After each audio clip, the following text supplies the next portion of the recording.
Testing 1 2 3. Test 1 2 3. 1 2 3 test. 1 2 3 test. Alright, I think it should be good to go. Alright, Dad. All right, son. So, hello. Good morning. My name is Jake. And it's June 17th, 2022. And I'm Louie Ochave. And I am also an Ochave. I'm his son. And this is the first episode after the 0th episode that we did back in December. I don't know if we'll release that episode until later on. But today's topic is about beginnings. And I don't know what we shall call this yet. Maybe Mr. Charlie's channel as a placeholder. But we're kind of seeing how this goes. Yeah, I guess with the name Beginnings, I don't know. I guess we will learn as we go. I guess my biggest intent is for you to document a lot of these experiences so your kids, my grandkids, will have something to reflect on when they're older. So that's my intent. I don't know what your intent is as far as vlogging and doing these interviews. Hopefully you'll learn from it, and all I can do is just share my experiences, and you can just make the best of it. I think that's kind of what I intend as well. I mean, the beginning is like, I don't know. I think it's a good way to start. I don't know. You always tell me to kind of just jump into things, I mean, it's always good to plan, you know. But I think one of my biggest regrets is not documenting sooner. And you're probably the same. I don't know. I mean, we don't have the same technology when you're in your 20s. But I think trying to take advantage of it now would be great. I mean, I'm only getting older, and everyone else, I mean, Tori, Elle, my sisters are getting older. And I mean, I wish we could begin documenting more stuff sooner, especially with how today is. It's never too late to start. I mean, you have all the resources available to you guys now with technology. So, today's a new day. So that's all we can do is control the future, our actions and moving forward in the future. Yeah. All right. Well, I guess I'll begin with your beginnings, Dad. My beginnings. So you can start wherever you feel is necessary. You can start from, I guess, when you were born or whenever you felt like you began your journey. I don't know. My journey of life, my journey of entrepreneurship, my journey as a father, my journey as a man. I mean, I don't know. There's so many different perspectives. I can sit here all day. I guess at the beginning, my name is Louie Ochave, born January 12th, 1971. Born in the Philippines. Moved here when I was less than one with my family. My father was in the military. And moved here in 1972. Started off in Texas. And then we got restationed in Norfolk, Virginia. And never really left Virginia. We still are here today. Product of the public school system. We stayed at Navy housing until about 1981, where his grandfather retired, and we moved to Virginia Beach.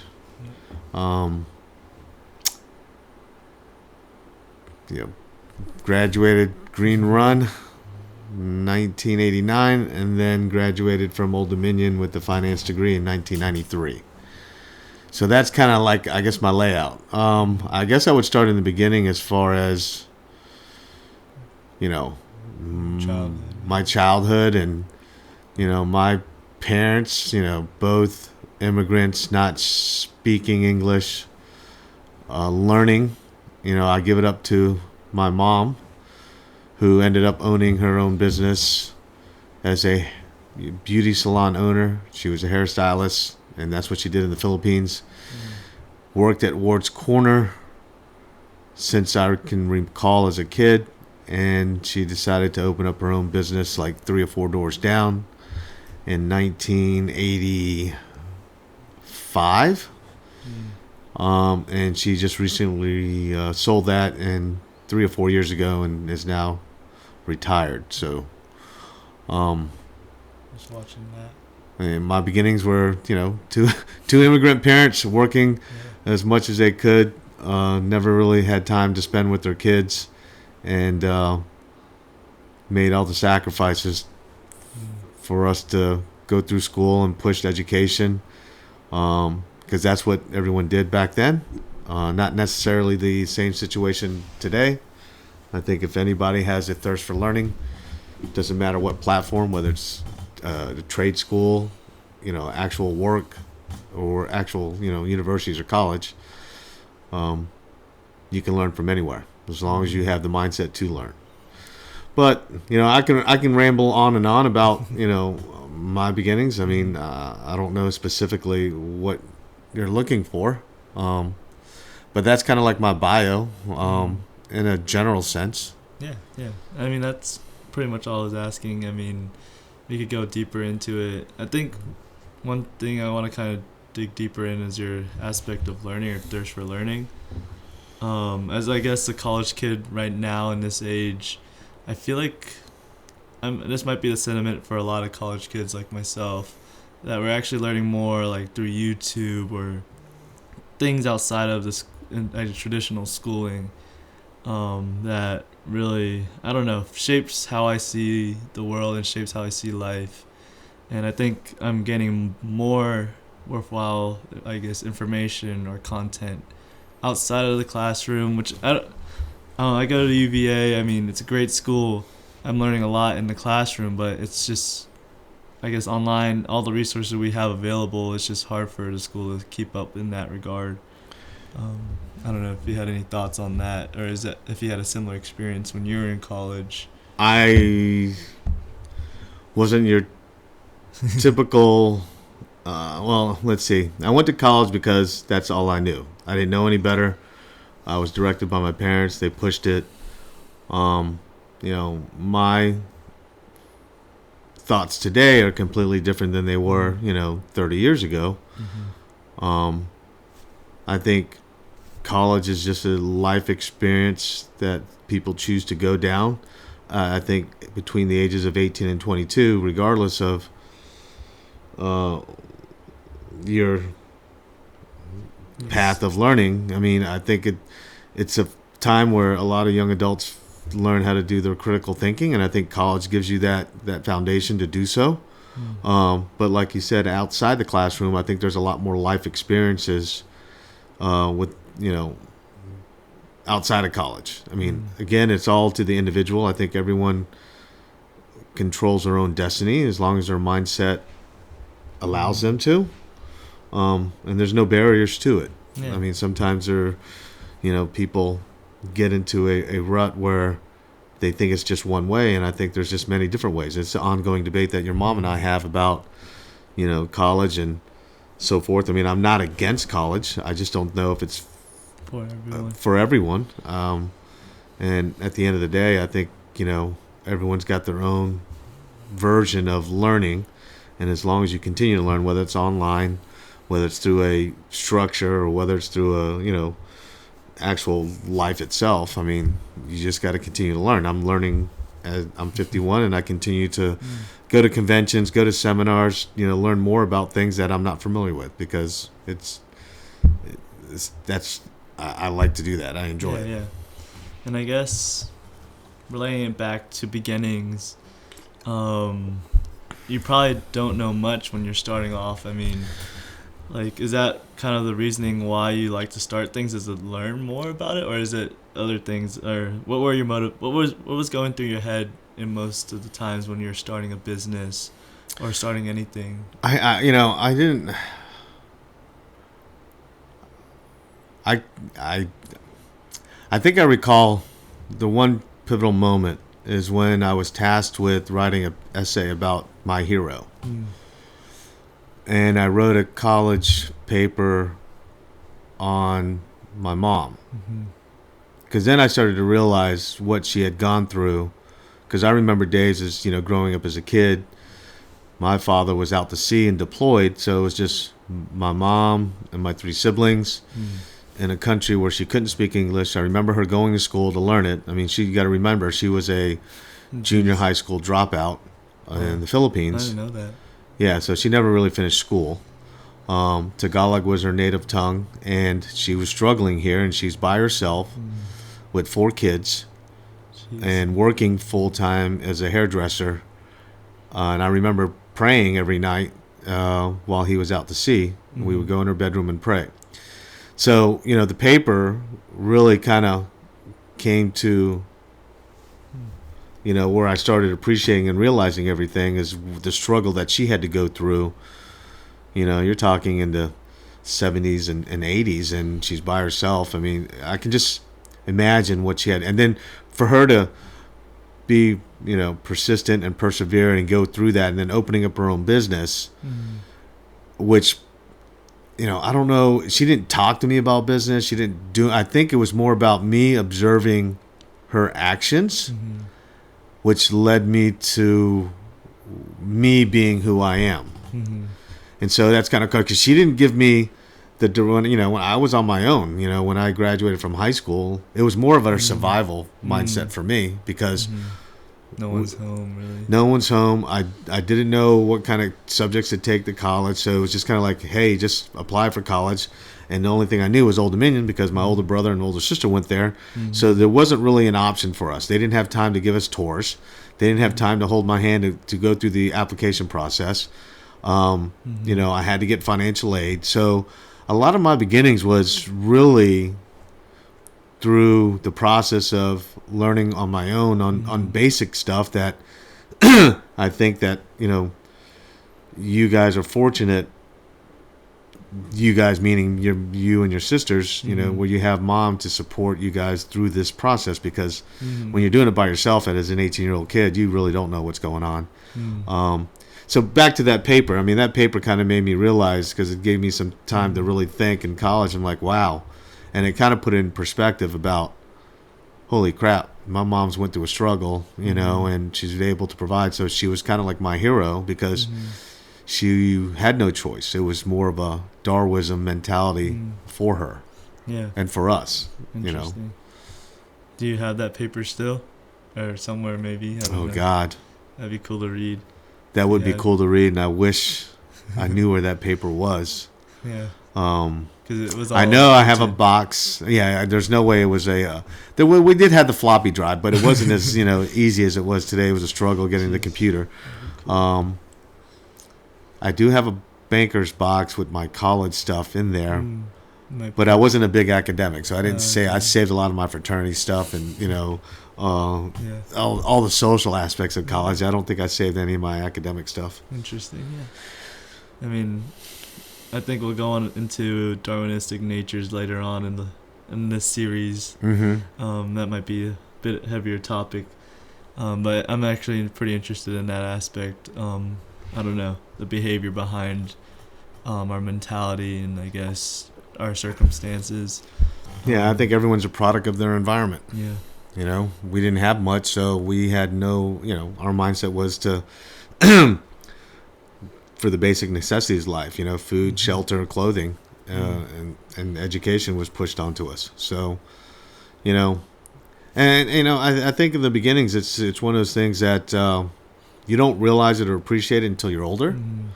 Because as you go through it, it's one of those things like, yeah, whatever, mom, dad, as kids, you always think we're invincible and all that stuff. And, and I remember thinking like that, my parents don't know how to speak English. I mean, I can take advantage of that. And which was me being that kid. And, we got away with a lot of stuff, because our parents weren't in tune to I guess norms or the norms. And dad's always working. He had another job. I mean, so it's you grow up really quick when you're on your own and your parents are working 10, 12-hour days, and you got limited time with them, which is a dinner, Sunday church, Saturday, running around doing errands. I mean, I don't think I recall hanging out with them Monday through Friday, because they were always working.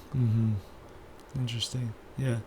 I think for me too, I'm watching you kind of harping back with how your environment kind of, I guess, creates you or creates who you are. Mm-hmm. I think that's definitely true for me and even for my sister, or Torianelle. I think as a kid, I'd always watch you, like maybe you watch Grandma, and just watching. I think that really shaped how I kind of view and started my 20s. I don't know. And I guess my teenage, I don't know where I was going with this thought, but I don't. There's a debate between, I guess, if it's, I guess, genetic, or is it, I don't know, just your family, what's your surroundings, your circumstances. I really don't know, but I don't know. I think it's an interesting thing we could talk about later on. But I guess one question I wanted to ask is like, what was, like, I guess, your moment where you felt like you began your own business, or you began your journey as an entrepreneur, I guess, or small business owner?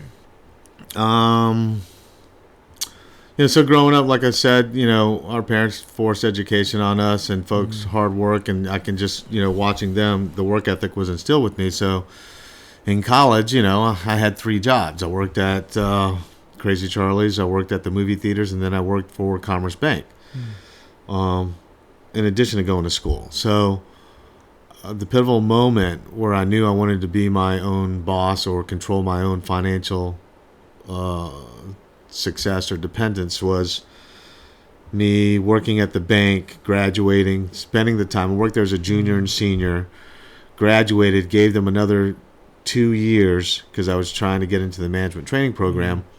And then an underclassman from Old Dominion started, after, my first year of fully graduating. They gave me a promotion. I started working on the desk and became an account executive, and I've been trying to apply for the management training program. And here she comes a year later, graduates, goes directly into the management training program where I've been getting denied, every semester to go into it.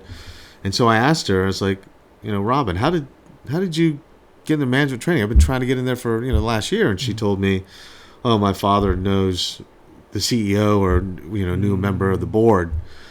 And that's when I realized, my parents, were on the working class, and they didn't have the relationships and with anybody here locally, outside of the, of their network, which was military and the hair salons and the Filipino community. They weren't going to open up doorways for me. So that's when I realized, I was like, okay, I'm never going to have this feeling again. And that was when I decided to, okay, I got to figure out what my business is going to be. And at the time, I ended up becoming the assistant manager at Crazy Charlie's, and I was still bartending and managing 3 or 4 nights a week. So I was making decent money. I was making, in 1 week, in 2 nights, it was equal to the same compensation of 2 weeks at the bank. Really? So it wasn't any money in there. The bank job was kind of more of a internship, maybe. No, it wasn't paid. I was getting paid. It was more of a. It was part of the American dream. Get a good job, get a good benefits, get the job security, and all that stuff that was taught to us as I was growing up. And life hits you when you get disappointed. It's like not making the soccer team that you try out for, or not making the starting lineup. I mean, it disappointed me, yeah. And so it motivated me more to take matter into my own hands. And that's when I said, you know what, I like this bartending thing. I'm having a lot of fun. I'm making good money. It's a business that I completely understand because I started at the bottom. And that's when I decided that, what, people, as I got more and more, so I left the banking industry in 95 after 2 more years after I graduated. And then at that point, I didn't know what to do. I was thinking like, what, all kinds of thoughts. Yeah. So then I applied to go to get my MBA. Started pursuing going to the University of Miami, and got accepted to go there. And then at the same time that fall. Oh, you got into Miami? Yeah. So I was going to go to apply. Yeah, I was going to there in that fall. and then the position as a general manager opened up for Crazy Charlie. So I said to myself, do I take the academic route, learning more about banking, or just business itself in an MBA program, or the practical experience of learning it, on the fly. Mm-hmm. So I said school will always be there.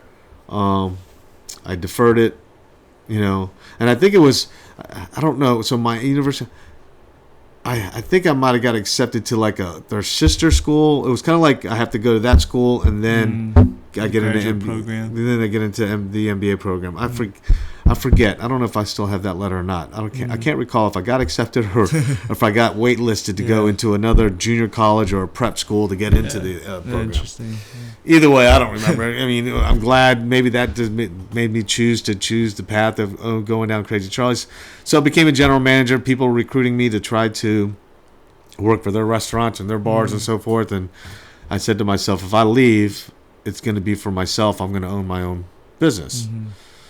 So fast forward until 1998, found an opportunity to open up my own business, which was a Crazy Charlie's. Norfolk? No, at the oceanfront. At the same time, I would put the property on the. Also got into real estate and bought the property on 49th and Hampton Boulevard. Put it under contract. In that same later on, early 1999 or fall 98, a lot of things happened because I knew the people. I guess for 2 years I was hustling, going to business owners. Will you sell me your business? Will you sell me your property? I need to find I was looking. I created that opportunity. I didn't wait for someone to come knock on my door because I knew my net worth. People were recruiting me, so I was like, okay. If people are trying to get me to work for them, I must have something that I don't know what I had. So I just started, I just started hustling, and like what you're doing door to door, I was going down to every business owner, and finally one worked out at Atlantic Avenue where he had just bought it. It was Gringos, and I said, hey, what would you do to sell, the place to me? And then that's what happened. So I chased that down, and at the same time, I contacted a broker, John Small, from Hampton Boulevard. His family he grew up in Larchmont, good commercial broker, and I called him saying, hey, this is Louie with Zeros and Crazy Charlie's. ODU's getting ready to build this basketball arena. Do you know any properties where I can relocate this business? So even though I wasn't the owner of Crazy Charlie's and Zeros at the time, I spoke that I treated it as my own business. Because when I got on that phone, hey, this is Louie from Chicha or Crazy Charlie's and Zeros, I need to relocate my business. So I had owned it, and even though I didn't own it, I owned process, it. Yeah. No, not the business process. Right. I treated it as my own business. You know what I mean? You had ownership of, or you felt like you had ownership. Correct. You understood it. Correct. I felt like it was. I treated it like it was my own. And so when you have that type of mindset, because I knew I was gonna be out of a job.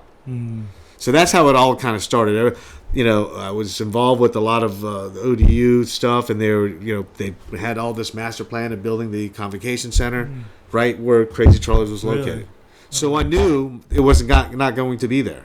I was going to be unemployed, jobless, unless I did something about it. Does that make sense? That makes sense, yeah. So I was hustling from 96 to 98 to find me a new job or a new business.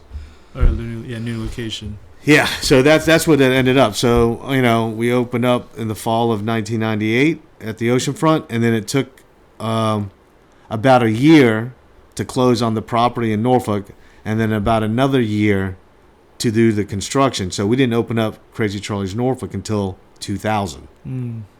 Oh, wow, around the same time I was born. Yeah. Oh, geez. Remember that picture that me and Mom were on the Crazy Charlie sign? Oh, yeah, on top. On top? Yeah. That was the Norfolk location, and that was probably during the construction period, or for the basketball stadium, or for just to open up Crazy Charlie. Okay. Yeah, the building that me and Mom built there. All right. So that had to be. So was there nothing there before, or is it just renovated? It was a old building called Batterson's. Oh, okay. And so we knocked out everything except one wall, and then we built a whole strip center there. Expensive then. Yeah, so that was the first time I borrowed Mom money from Grandma. So it cost me We bought the property. I borrowed $30,000 from grandma because I knew it was real estate. Mm-hmm. So if I failed as the business, I knew So- grandma still had the real estate. Gotcha. And then we got an SBA loan to do the construction and open up Crazy Charlie's, and that was probably a loan. Gotcha.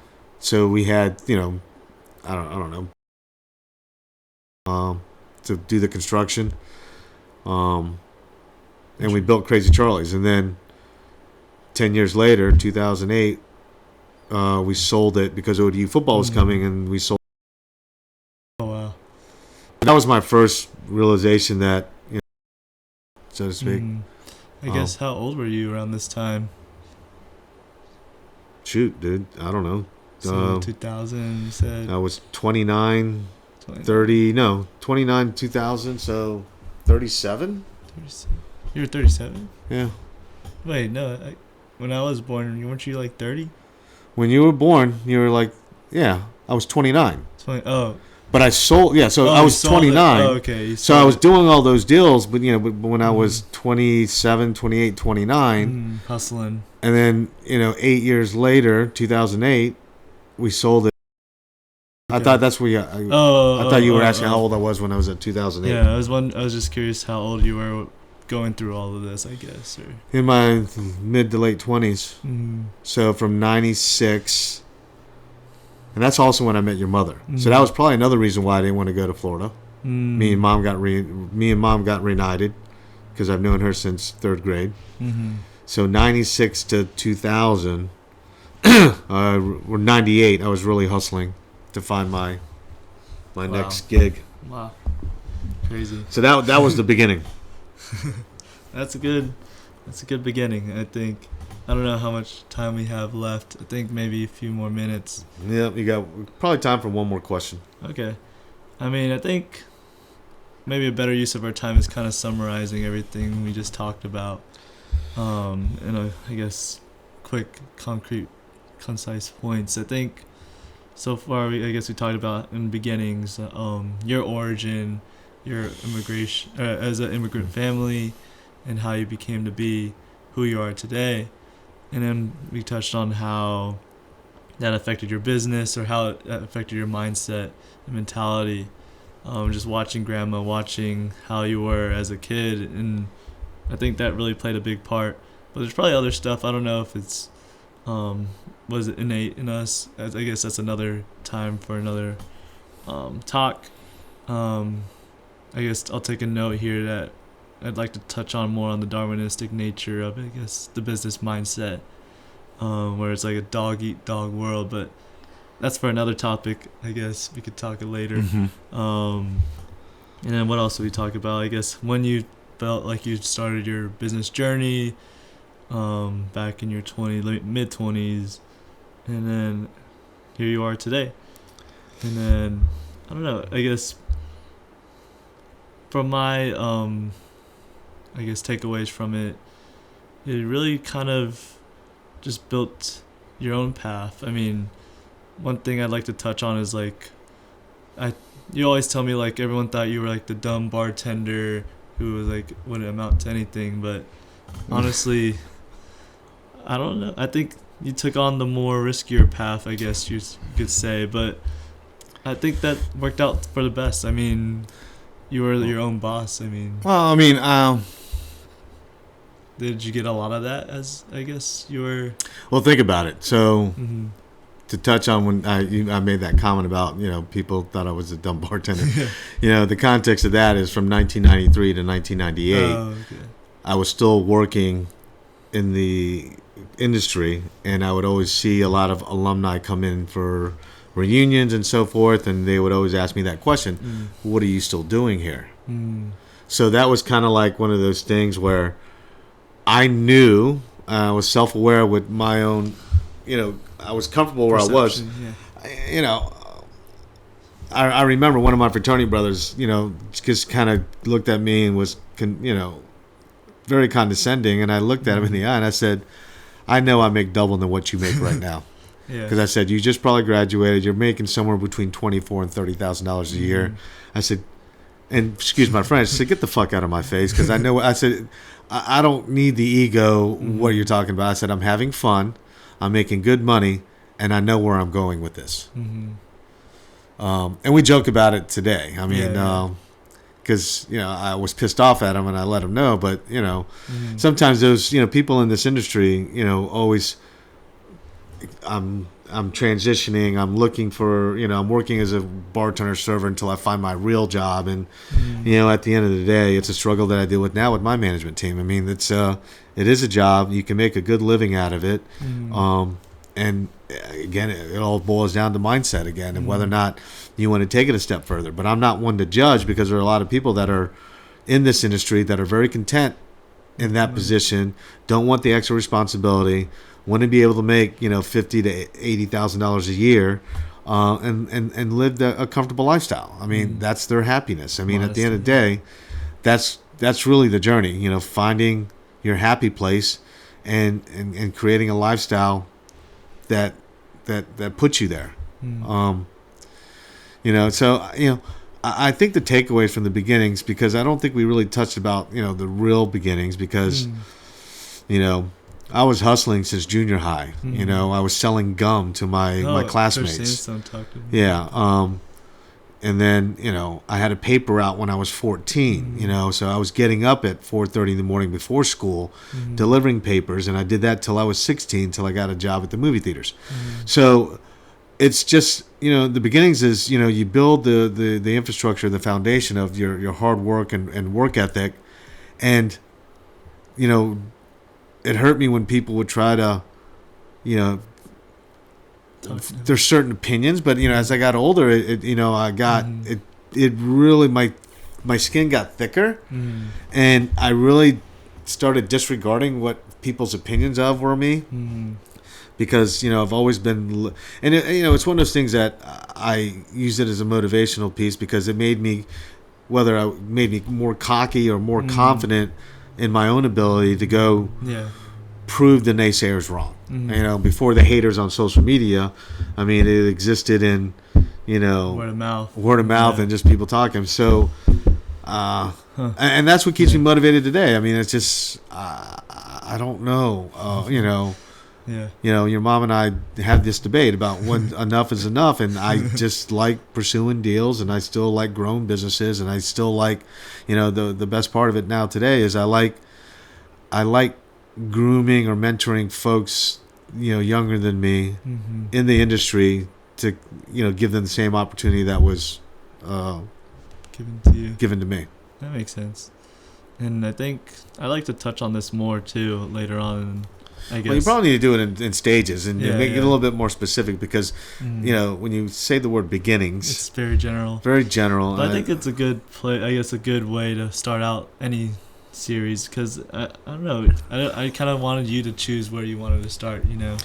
Well, I mean, so you were clear when we do these types of talks and discussions. Yeah. My intent is for you to put this in a format that. Makes sense. Generations beyond you, me, your kids, and their kids has something to revert back to say, the Ochave bloodline, and hopefully I'll leave some kind of legacy for it to continue to carry. That'd be cool. Yeah, because I don't even know, besides my parents, I don't know the legacy, and I hear it through the relatives, and it's interesting because, you hear two different sides, and There's always three sides to the story. Yeah, and then there's always a different perspective. So it would be great to kind of have a vlog that we can just archive in the Ochave family that'd be cool. digital world. And metaverse. Yeah, and then you can, do these bits and pieces of, cutting it out into your own, blog for, other stuff, but try to maintain some privacy to what we talk about and, making sure that, our family knows where everything comes from. So hopefully that's my goal, is trying to figure out what kind of legacy I can pass on to the next generation in the Ochave bloodline. Yeah. And then I guess one last thing. I guess I don't know how much time you have, but 2 minutes. 2 minutes. Cool. So I think also going back to what you're saying, I think might had a thought on realizing like everyone else's perceptions really don't matter, I think it kind of was different for me, I guess. Well, I don't want to go too much into it right now, but I think I had like a crucible moment where it kind of just clicked. I don't know if it was like a build up of like over time.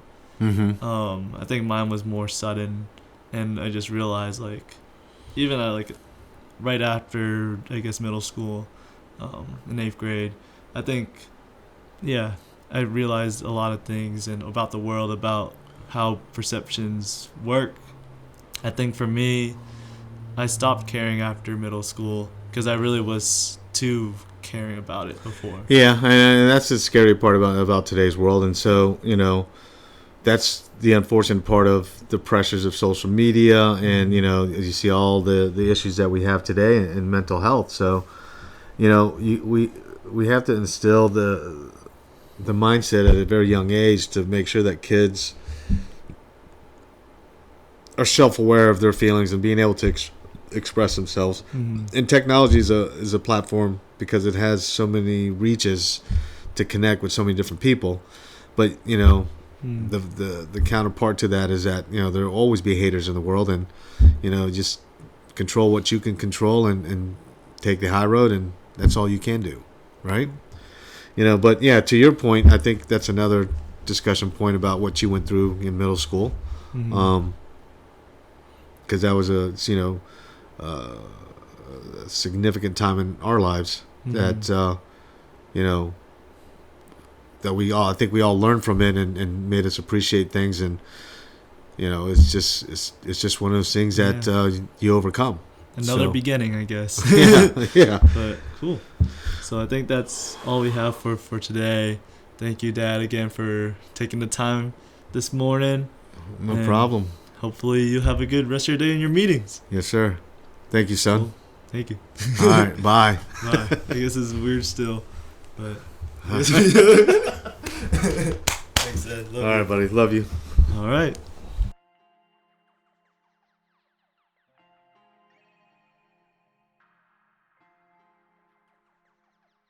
Hello. Thank you for taking the time to tune in on the very first episode of the Mr. Charlie's channel on beginnings. We really appreciate your support. Please comment down any comments, questions, concerns, good jokes, or any of your favorite insights or takeaways from this episode. Any feedback is appreciated and will help us continue to improve the series. Now, I think this is where I come up with some catchy cliche saying to sign off on.